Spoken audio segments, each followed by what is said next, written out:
Pai eterno, todos nós estamos aqui para te adorar e te louvar. E neste momento, todos nós que temos um pedido no coração, um agradecimento, queremos levantar nossas mãos bem alto, para que lá do céu o Senhor enxergue as nossas mãos. Mãos levantadas em busca da bênção do céu.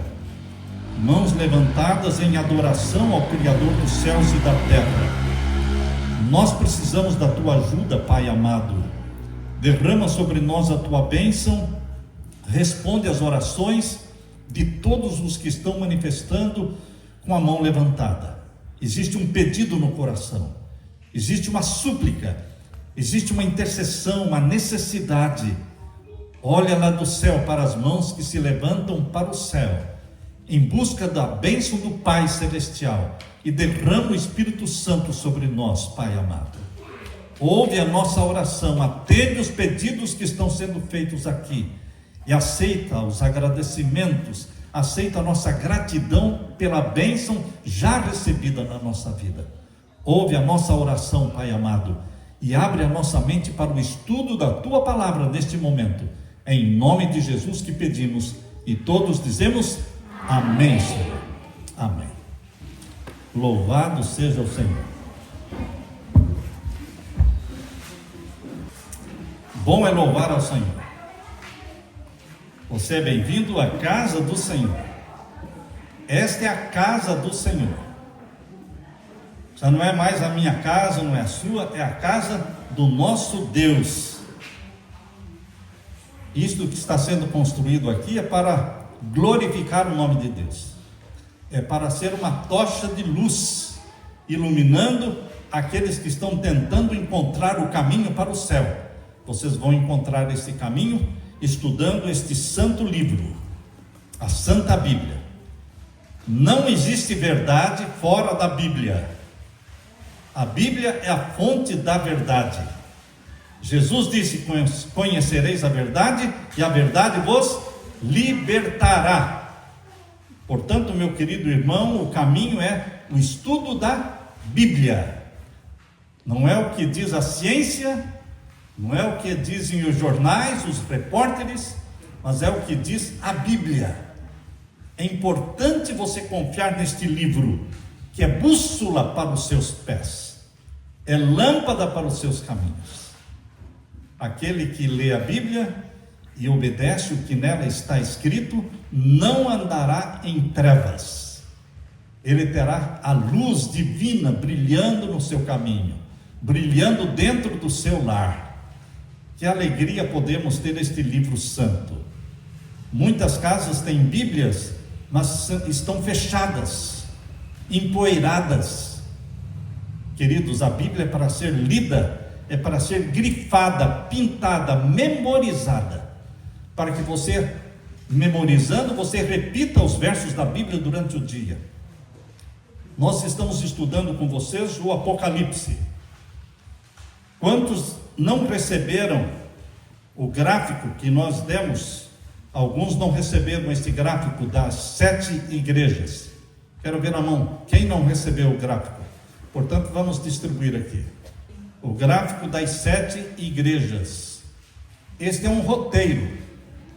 É um roteiro que Deus escreveu, mostrando a história do cristianismo. Os 7 capítulos da história do cristianismo. Aqui está o roteiro da história do cristianismo. O cristianismo, desde que foi fundado por Jesus Cristo, Jesus morreu no ano 31. Vocês estão vendo aí que a primeira igreja começa em que ano? 31. E qual é o nome da primeira igreja? Qual é o nome da primeira igreja? Éfeso. E o que quer dizer Éfeso? Está escrito aí em vermelho debaixo. Desejável. Algo que você deseja, algo que é bom. Éfeso quer dizer desejável. Foi do ano 31 até que ano? Até o ano 100. O ano 31 é o ano que Jesus morreu, ressuscitou e subiu ao céu.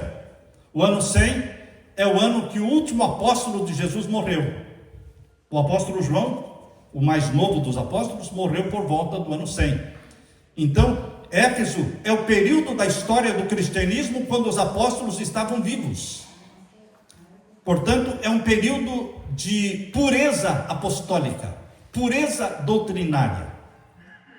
Porém, no final deste primeiro século, por volta do ano 100, as heresias, as doutrinas erradas já começavam a penetrar na igreja cristã.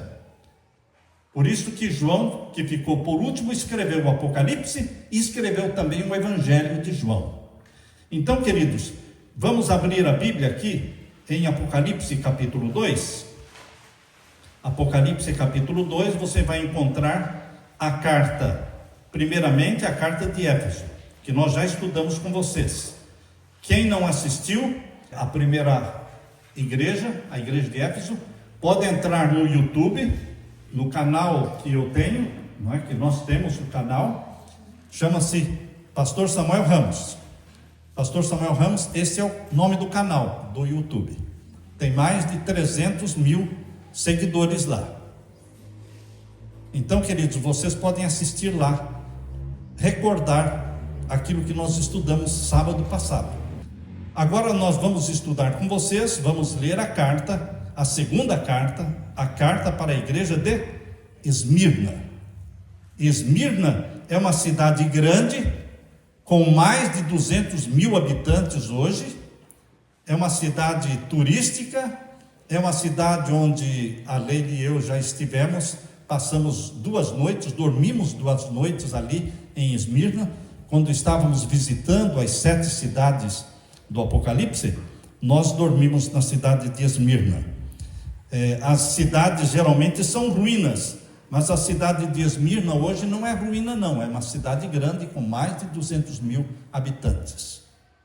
Quando você lê aqui a carta escrita para Esmirna, você descobre que foi um período de perseguição. Assim como Éfeso foi um período de pureza apostólica, mas não de perseguição. Mas a igreja de Esmirna, todo este período, qual é o período que vocês veem aí no roteiro? Qual é o período que cobriu a igreja de Esmirna? Foi de que ano até que ano? Do ano 100 até o ano 313. Todos esses anos aí foram perseguições. Mais de 10 perseguições aconteceram nesse período. Igreja perseguida. O último imperador que perseguiu a igreja no período de Esmirna foi Diocleciano, que está aí, ó, Diocleciano. A perseguição foi tão forte que fizeram um monumento lá na Espanha, homenageando os imperadores romanos que tinham destruído o nome de cristão na face da terra. Eles pensaram que tinham destruído o nome de cristão da face da terra. Mas será que destruíram? Não. Eles morreram e o cristianismo continuou crescendo, crescendo e crescendo. Queridos, o cristianismo não vai ser destruído nunca, porque é a religião do nosso Senhor Jesus Cristo, fundada por Jesus. E aqui está a história de como foi o cristianismo desde que foi fundado até o fim da história do cristianismo, que está no futuro ainda. Percebam que a última igreja é a igreja de Laodiceia. Nós estamos ainda vivendo neste período que se chama a 7ª igreja, Laodiceia. Nós estamos vivendo no período de Laodiceia. Mas nós vamos estudar com vocês hoje o período de Esmirna. Leiam comigo a carta que Jesus escreveu para Esmirna, capítulo 2 de Apocalipse, verso 8. Leiam comigo. Ao anjo da igreja em Esmirna, escreve: estas coisas diz o primeiro e o último, que esteve morto e tornou a viver. Quem é este que está falando com João, dizendo: eu sou o primeiro e o último, estive morto e tornei a viver? Quem é ele? Jesus. Ele é o primeiro e o último, porque ele é o princípio e o fim. Estive morto, mas tornei a viver. Jesus morreu na sexta-feira e ressuscitou no domingo, e vive para todo sempre. nunca mais vai morrer. Ele morreu uma só vez, pelos meus pecados, pelos seus pecados, ele morreu, mas ele vive para todos sempre. E agora o capítulo 2 e o verso 9: conheço a tua tribulação.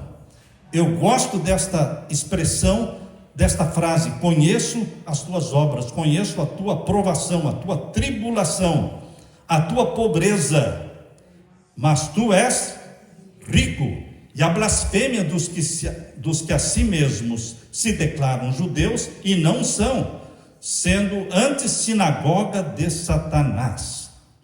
Judeus que se diziam judeus, mas não eram sinagoga de Satanás. Vocês sabem que os judeus, eles pediram a morte de Jesus na cruz, instigados por Anás, por Caifás, pelos líderes. Eles pediram que Jesus fosse crucificado. Eles gritavam: crucifica-o, crucifica-o. Então, eles se declaravam descendentes de Abraão, mas na realidade, eles rejeitaram o Messias. Rejeitaram o Messias. Se dizem judeus, mas não são judeus de coração, porque eles recusaram o Messias como Salvador do mundo. E eles se tornaram sinagoga de Satanás, adoradores de Bafomete, o Deus de chifre, conhecido hoje no mundo como o Deus da Cabala. O Deus da Cabala é o Deus de chifre, chamado Bafomete. Quem segue a Cabala, segue e adora Bafomete. Queridos, e muitos judeus seguem a Cabala, muitos artistas seguem a Cabala. Madonna segue a Cabala, e outros cantores, outros artistas de cinema seguem a Cabala, mas a Cabala adora Bafomete. Se você for no Google e procurar lá Bafomete, vai ter a fotografia. É a cabeça de bode, seios de mulher e órgãos genitais de homem. Veja o Deus, cabeça de bode, homem e mulher no mesmo Deus, que é adorado na Cabala, Bafomete. Não é adorado somente na Cabala, eles adoram também na maçonaria. Na maçonaria eles adoram também Bafomete. E se algum maçom disser para você: não, isso é mentira, diga para ele: porque você é novinho ainda na maçonaria, você não chegou lá ainda, você não sabe o que acontece lá em cima. Quem começa agora no início, ele não sabe o que vai acontecer lá em cima. Por isso muitos acham que a maçonaria não adora Bafomete, porque ele ainda está nos primeiros graus. Deixa ele chegar no 33º grau, para ele ver quem é o Deus que ele vai estar adorando. Mas na Cabala também eles adoram Bafomete. Por isso, e tanto a maçonaria surgiu com os judeus, maçonaria surgiu com os judeus, a Cabala também surgiu com os judeus. Por isso diz aqui que judeus que se dizem judeus, mas não são, mas são sinagoga de quê? De Satanás. Um povo que proclama que é povo de Deus, mas é sinagoga de Satanás, porque adora Bafomete. Estão entendendo este verso aí? Vamos ler de novo, capítulo 2, verso 9. Conheço a tua tribulação, a tua pobreza. Por que conheço a tua tribulação? Porque os cristãos nesse período de Esmirna, que é do ano 100 até o ano 313, eles passaram por várias tribulações, mais de 10 perseguições. Mais de 10 perseguições. Conheço a tua pobreza. Por que pobreza? Porque os cristãos eram pobres mesmo. Eles não tinham igreja. Eles se reuniam nos lares. Eles não tinham templos, não tinham casas de adoração. Eles se reuniam nas casas, e eles se reuniam também nas catacumbas. Sabe o que são catacumbas? São túneis debaixo da cidade de Roma.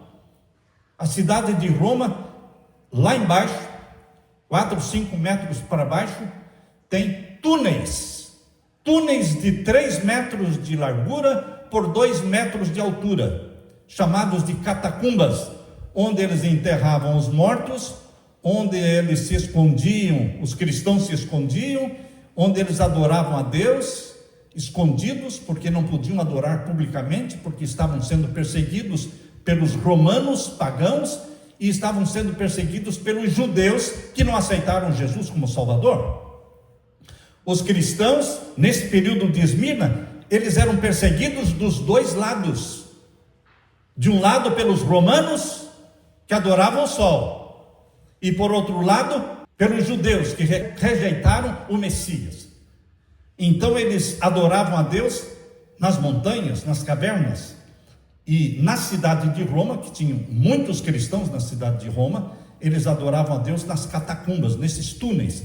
Quando nós visitamos Roma, nós visitamos e andamos debaixo da cidade de Roma, através desses túneis chamados catacumbas. Conheço a tua pobreza, porque eles eram pobres, mas diz aqui também que eles eram ricos. Veja aí, capítulo 2, verso 9. Conheço a tua tribulação, a tua pobreza, mas tu és rico. Por quê? Porque eles eram cheios do Espírito Santo.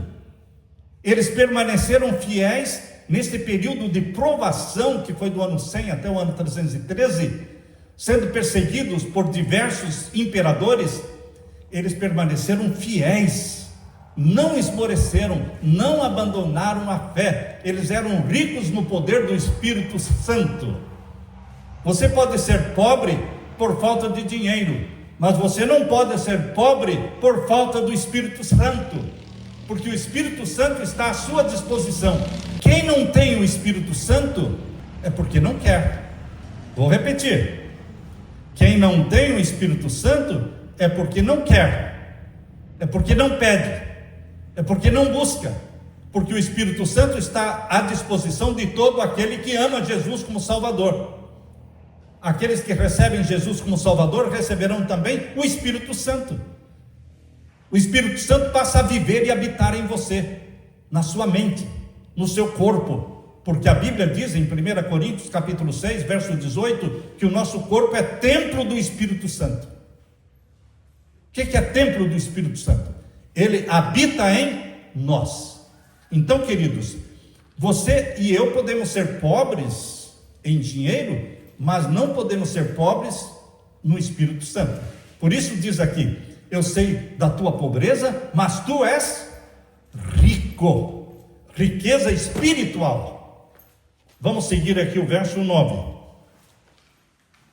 que mais diz aqui? E a blasfêmia dos que a si mesmos se declaram judeus e não são, sendo antes sinagoga de Satanás. Essa é uma acusação muito pesada, né? Como é que os judeus se tornaram sinagoga de Satanás? Anás e Caifás, os líderes do judaísmo, não acreditavam no céu, não acreditavam na ressurreição, não acreditavam em anjos. Quem não acredita no céu, quem não acredita na ressurreição, quem não acredita que existem anjos, não é cristão, não conhece a palavra de Deus. E os líderes judeus não criam nisso. Eles eram líderes chamados de líderes saduceus, que não criam no céu, não criam em anjos, não criam na ressurreição, mas eram líderes do povo judeu. Mas eles adoravam quem? Bafomete, sinagoga de Satanás. Quem está falando? Jesus está falando aqui. Vocês são sinagoga de Satanás. E o que mais? Verso 10: não temas as coisas que tens de sofrer. Eis que o diabo está para lançar em prisão alguns dentre vós, para ser dispostos à prova, e tereis tribulação de 10 dias. Ser fiel até a morte, e dar-te-ei a coroa da vida. Veja esta frase aí no começo do verso 10: não temas, não tenha medo. Sabem quantas vezes existe na Bíblia esta frase, não tenha medo, não temas? 365 vezes aparece na Bíblia: não temas, não tenha medo, não tenha medo. Existe um não tenha medo para cada dia do ano. O ano não tem 365 dias? Para cada dia do ano, Jesus está dizendo para você: não tenha medo, não tenha medo, porque o amor de Deus expulsa o medo. Que tipo de medo você tem? Medo do escuro? Será que aqui alguém tem medo do escuro? Hein? Alguém aqui tem medo dos mortos? Medo dos mortos? Não passa pelo cemitério à noite?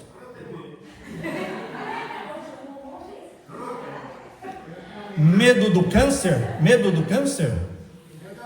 Você não tem medo do câncer, né, Eulita? Porque você venceu o câncer. Em nome de Jesus, você venceu o câncer.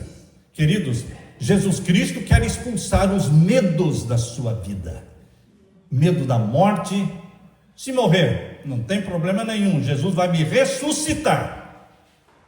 Não tenha medo da morte, porque a morte na vida do cristão é um até breve, porque Jesus vai nos ressuscitar. Não tenha medo da morte, não tenha medo da doença, porque se Jesus quiser, Ele cura a doença, Ele ressuscita os mortos. Não tenha medo do escuro, porque Jesus é a luz do mundo. Queridos, Jesus está dizendo para você aqui: não temas as coisas que tens de sofrer. Sofrimento existe. Se você pensa que a vida cristã é sem sofrimento, você está enganado.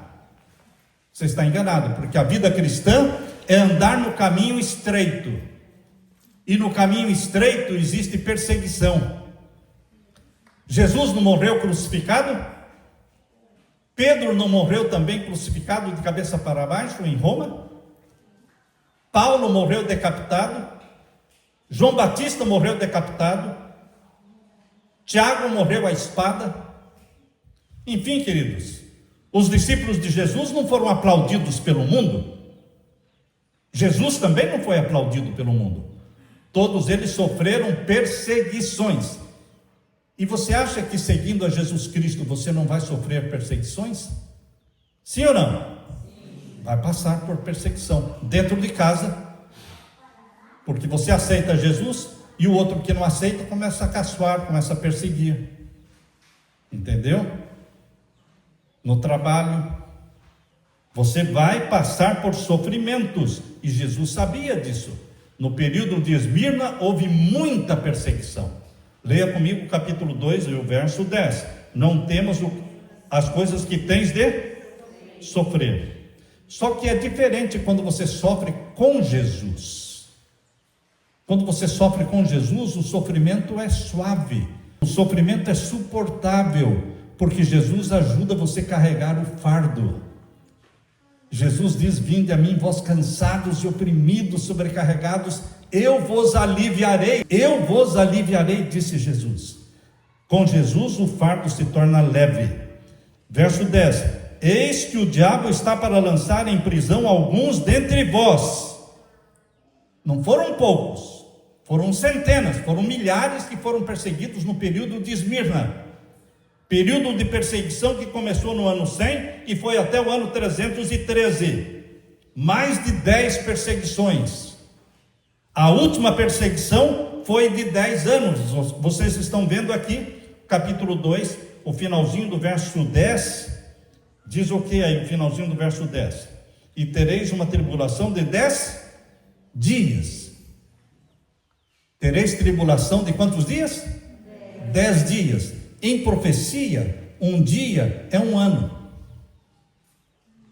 Onde é que diz isso? Abra sua Bíblia em Números. Números, lá no comecinho da Bíblia, está o livro de Números. O primeiro livro da Bíblia é Gênesis, depois é Êxodo, depois é Levítico, depois é Números. Números capítulo 14. Números capítulo 14. E o verso 34. Um ajuda o outro. Quem já achou, ajuda aquele que não achou. Um dia em profecia é um ano. Quem falou isso? Deus. Deus. Nós estamos estudando com vocês profecia. Apocalipse é profecia. Então veja comigo agora o verso 34. Vamos ler juntos.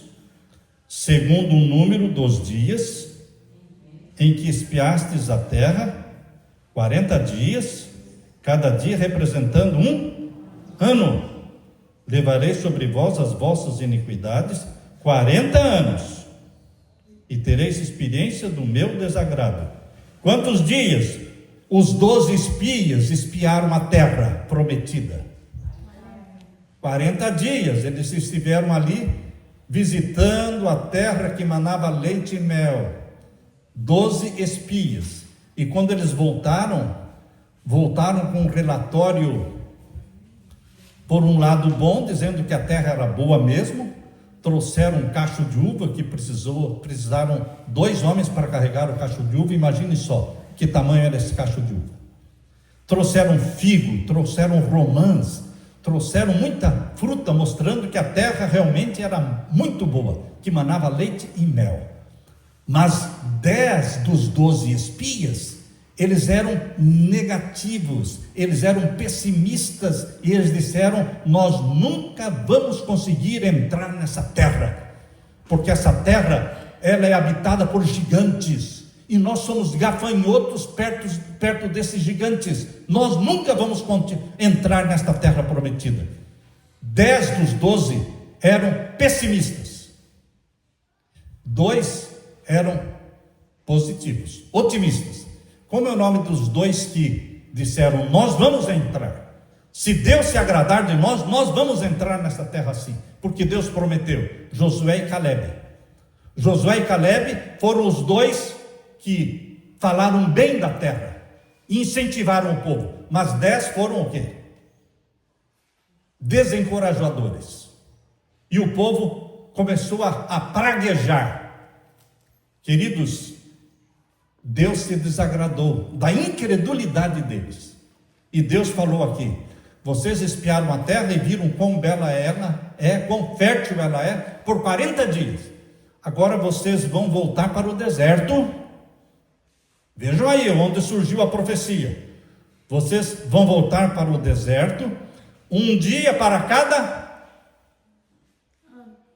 ano. Quero ouvir a resposta. Um dia para cada ano. 40 dias, 40 anos.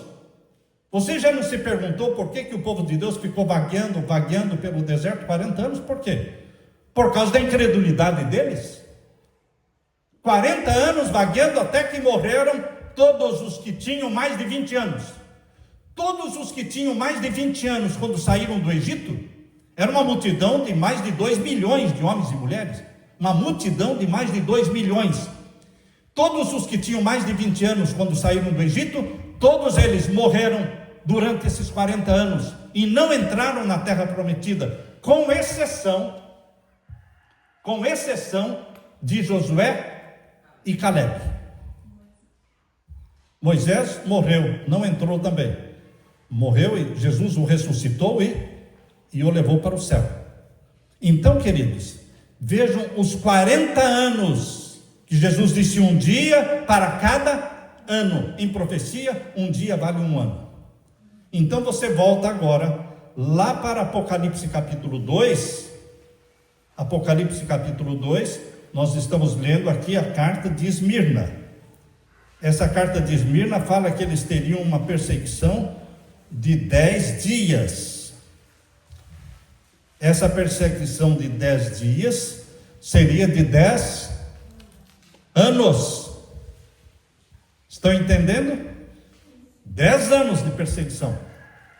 Porque a perseguição durou do ano 100 até o ano 313. Só que Deus falou: quando estiver terminando esse período de Esmirna, ele vai terminar com a perseguição de 10 anos. Para concluir o período de Esmirna, que foi só de perseguição, vocês vão ter a maior das perseguições, que será de 10 anos. Vamos ler de novo o capítulo 2 e o verso 10. Não temas as coisas que tens de sofrer, eis que o diabo está para lançar em prisão alguns dentre vós, para ser dispostos à prova, e tereis tribulação de quantos dias? 10 dias, que são 10 anos. Quando começou essa perseguição? No dia 23 de fevereiro de 303, anota aí. 23 de fevereiro de 303. O imperador Diocleciano. Está aqui, ó. Está no roteiro que eu dei para vocês aí. Está escrito aí, ó. 303 a 313. O decreto que foi feito por Diocleciano foi o decreto de Nicomédia. Começou com o decreto de Nicomédia, no 23 de fevereiro de 303. Começou, durou 10 anos e terminou então no ano 313 com outro decreto, o decreto de Milão. Foi o que acabou com a perseguição. Só que o decreto de Milão já foi feito pelo outro imperador chamado Constantino.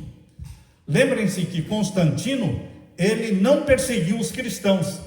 Ele se converteu ao cristianismo e disse: os cristãos não mais serão perseguidos. Os cristãos não precisam mais adorar a Deus nas catacumbas. Se alguém perguntar para você o que é catacumba, você já vai saber explicar, certo? São túneis debaixo da cidade de Roma, 3 metros de largura, 2 metros de altura, onde os cristãos se escondiam, adoravam a Deus e enterravam seus mortos. Agora vocês não precisam adorar a Deus nas catacumbas, agora vocês vão adorar a Deus nas catedrais. Constantino pegou as catedrais pagãs, cheio de ídolos, e transformou essas catedrais em catedrais cristãs. E os cristãos vieram então das cavernas, dos esconderijos, e começaram a adorar a Deus nas catedrais. Não eram igrejas pequenas, eram prédios monstruosos, muito bonitos. Acabou a perseguição no tempo de Constantino, o imperador de Roma, porque ele se disse convertido ao cristianismo, mas na realidade ele não se converteu. Ele trouxe o paganismo para dentro do cristianismo. Quem trouxe o paganismo para dentro do cristianismo? Começou tudo com Constantino. Quando acabou a perseguição, lembrem-se que quando existe perseguição, quem é cristão de verdade. Mas quando não existe perseguição, os cristãos não são de verdade, a maioria, porque aí se torna fácil ser cristão. É fácil ser cristão quando ninguém persegue a gente. Aí qualquer um se diz cristão. Agora, lá na China, que ser cristão pode custar a sua vida, quem é cristão lá na China é cristão de verdade. Na Coreia do Norte, quem é cristão? É cristão de verdade. Porque se for encontrado com a Bíblia dentro de casa, será preso, ou pode ser morto. Mas, aqui não. Aqui todo mundo tem uma Bíblia dentro de casa e nem todos são cristãos. Porque não existem cristãos verdadeiros quando existe liberdade. Mas quando vem a perseguição, aí os cristãos são verdadeiros. Por isso que o período de Esmirna foi um período de cristãos verdadeiros, sofrendo perseguição. E a última perseguição foi de 10 anos. O nome mais famoso nesse período de Esmirna, o nome mais famoso foi o de Policarpo. Policarpo era discípulo de João. E Policarpo foi morto como mártir nesse período de Esmirna. Ele tinha 86 anos quando foi morto. E o juiz apelou para Policarpo abandonar Jesus. Disse: você é um velho de 86 anos, para que morrer por esse Jesus? Declare que você não crê mais em Jesus. Declare que você abandona Jesus, e você pode voltar para casa, está livre. O que Policarpo falou? 86 anos eu servi ao meu Jesus, ao meu Cristo.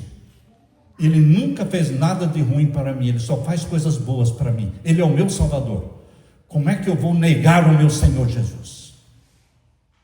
Não vou negá-lo. E ele morreu queimado. E aqui no capítulo 2, queridos, Lê agora para mim o finalzinho do verso 10. Ser fiel até a morte, e dar-te a coroa da vida. Você precisa ser fiel hoje e amanhã de novo, e a semana que vem de novo. Ser fiel até a morte. Não é começar animado e desanimar, porque é fácil começar animado. Vocês já assistiram às corridas? A hora que começa a corrida, todo mundo está o quê? Animado.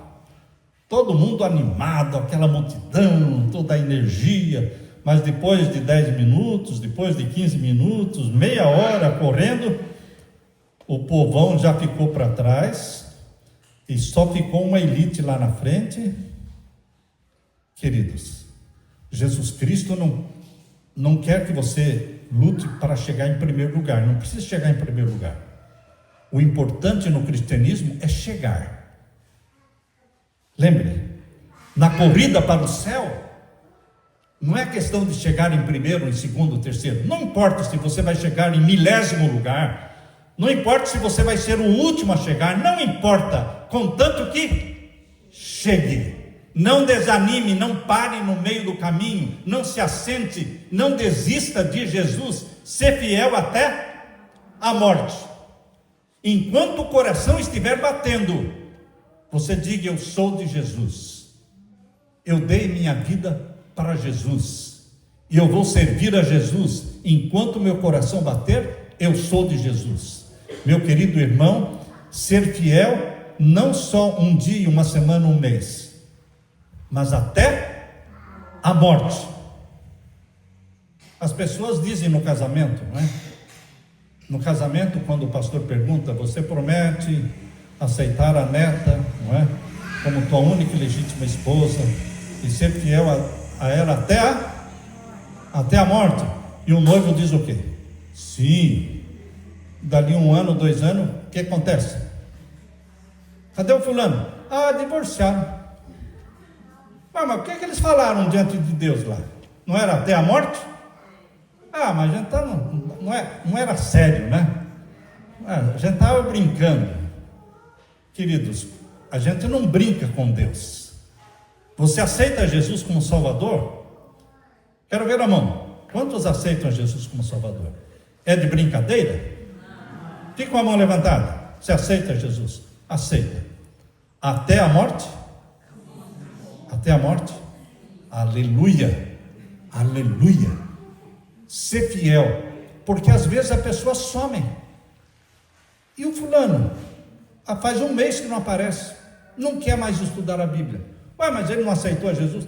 Mas ele já desistiu. Queridos, aqui diz: ser fiel. Vamos decorar este verso? Vamos decorar este verso? Ser fiel até a morte, e eu te darei a coroa da vida. O que você vai receber de Jesus? A coroa da vida. Jesus vai colocar a coroa na sua cabeça. Quando Jesus voltar e nos levar para o céu, nós vamos chegar na Nova Jerusalém, e você vai entrar por um dos 12 portões. Você vai entrar por um dos 12 portões da Nova Jerusalém. São 12 portões. E então você entra, e todos vão até Jesus. Todos irão até Jesus. E todos vão se ajoelhar diante de Jesus. E Jesus vai colocar sobre a sua cabeça a coroa da vida eterna. Nessa coroa existem estrelas.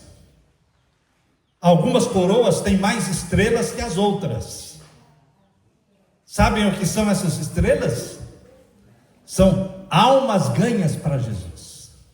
Se você ganhou o marido, o filho, cada pessoa que você leva até Jesus é uma estrela na sua coroa. Por isso existem coroas que vão brilhar muito, outros vão ter uma coroa com 2, 3 estrelas. Mas toda coroa tem que ter o quê? Alguma estrela. Você tem que falar de Jesus para alguém. Você não pode subir para o céu sozinho. Você não deixa a mulher para trás e filho para... Não, você quer levar a sua família. Eu e a minha casa serviremos ao Senhor. Vamos repetir? Eu e a minha casa serviremos ao Senhor. Por isso, marido e esposa, orem um pelo outro. A Leila e eu oramos abraçadinhos, juntos, de manhã e à noite. E oramos pelos filhos e pelos netos, e oramos por vocês também, nome por nome. Você quer levar o máximo de pessoas para o céu, porque Jesus morreu por todos. Jesus morreu por todos. E nós somos aqui embaixadores, nós somos missionários de Jesus. Vocês e eu somos missionários de Jesus, para levar para o céu o máximo possível. Por que distribuímos Bíblias? Por que estamos construindo este centro comunitário aqui? Para que pessoas conheçam Jesus. Esse é o ponto. Não é para ter lucro, não é para vender nada, mas é para pregar a palavra, o Evangelho da salvação. Preparar um povo para a volta de Jesus. Por isso, meu querido irmão, aqui o capítulo 2, o finalzinho aí, o verso 10. Ser fiel até a morte, e dar-te-ei a coroa da vida. Agora o verso 11. Quem tem ouvidos? Quem que tem ouvidos? Todos. Quem tem ouvidos, ouça o que o Espírito. Que Espírito? Que Espírito? O Espírito Santo. Quando fala aqui, ouça o que o Espírito diz, está falando do Espírito Santo. O Espírito Santo fala. O Espírito Santo fala com você.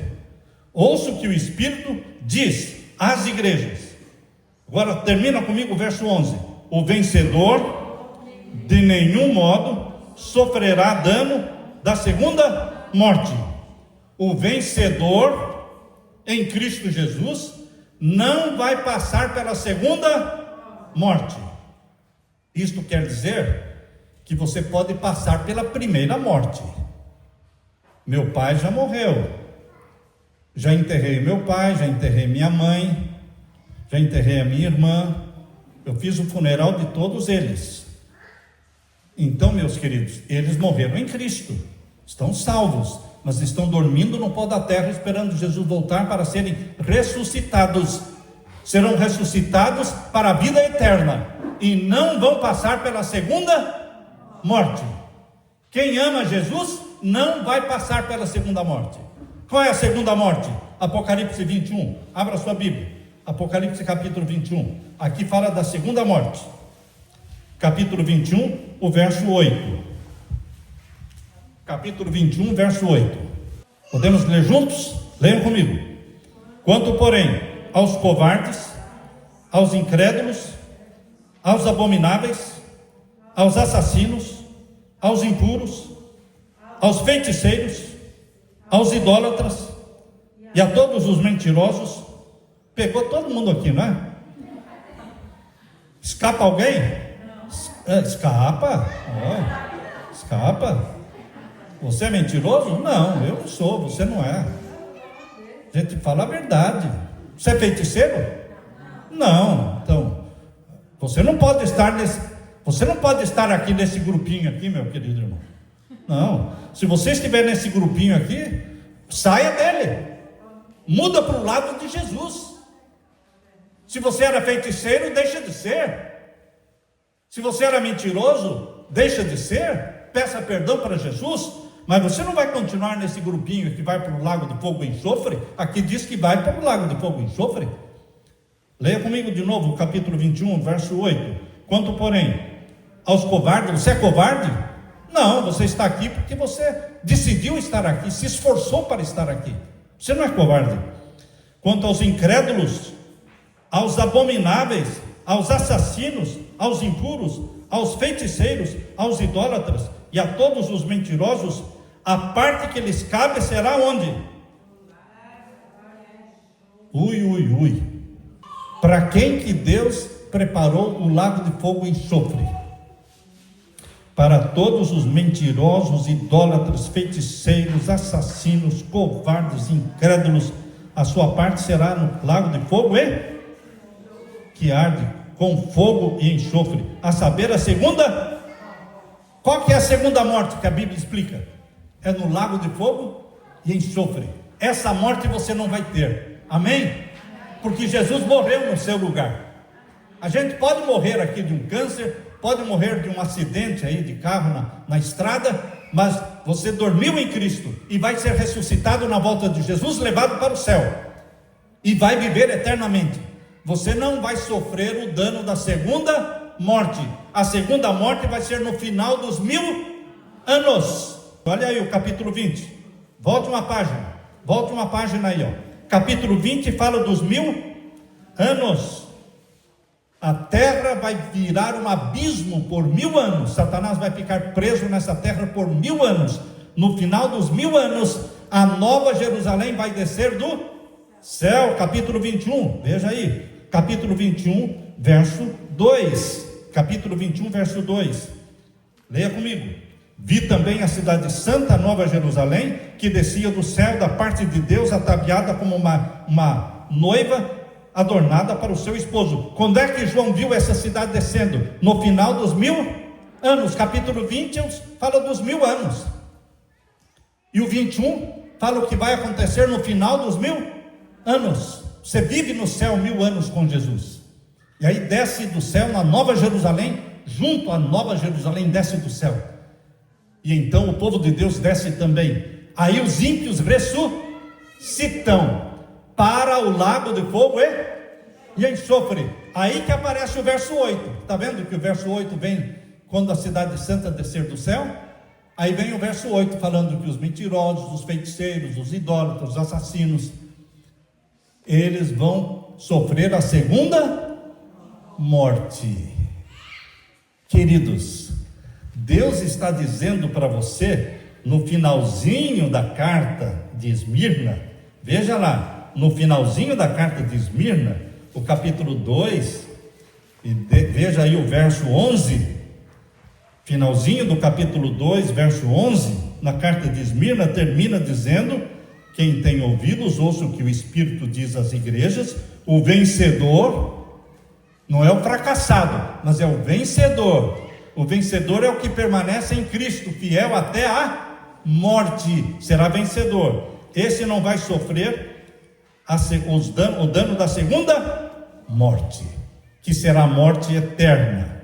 A segunda morte não tem ressurreição, será morte eterna. Mas o povo de Deus vai viver vida eterna e não morte eterna. Existem dois caminhos. O caminho largo leva para a morte eterna, o caminho estreito leva para a vida eterna. Por isso Deus diz: eu proponho para você a vida e a morte. Escolhe, pois, a vida para que vivas tu e a tua família. Deus está propondo para você a vida e a morte. Quem escolhe? Você escolhe. Para você e para os seus filhos. Faça a decisão. Escolha a vida para que vivas tu e a tua família. Quem escolhe a vida com Jesus? Quem escolhe a vida com Jesus? Fique em pé, fique em pé. Você que escolhe a vida com Jesus e que não vai sofrer o dano da segunda morte, aleluia, porque vai viver com Jesus para sempre. Deixe-me orar com vocês, fiquem com a mão levantada. Pai Santo que estás nos céus, registra lá no céu todas as mãos levantadas que escolheram a vida, escolheram viver com Jesus eternamente na nova Jerusalém. Pai eterno, registra a nossa decisão e derrama sobre nós o Espírito Santo, dando-nos forças e a tua santidade para vivermos em comunhão contigo cada dia. Que o Senhor nos ajude a sermos fiéis até a morte e recebermos das tuas mãos a coroa da vida eterna. E todos dizemos amém e amém. Deus te abençoe, meu querido irmão, minha querida irmã. Aleluia, aleluia.